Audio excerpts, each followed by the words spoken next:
Што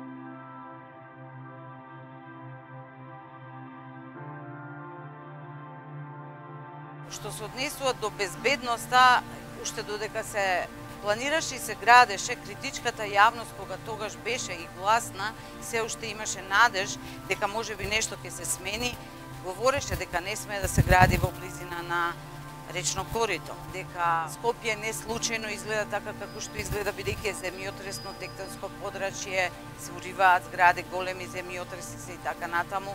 Меѓутоа тоа беше игнорирано. Сега гледаме дека е еднакво игнорирано и освен што се размислува за фасадни промени, интервенции и така натаму, ништо суштински не се сменило.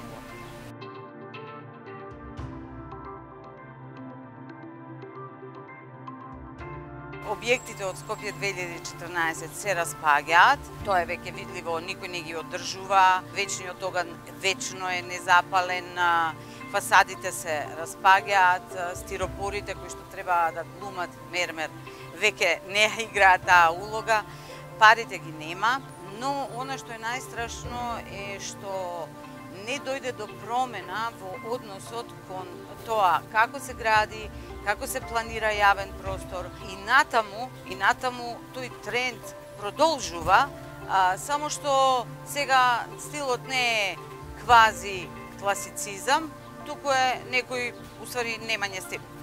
Тоа е разликата. Инаку еднакво нетранспарентно, еднакво окупирање на јавен простор, еднакво граѓаните се игнорирани.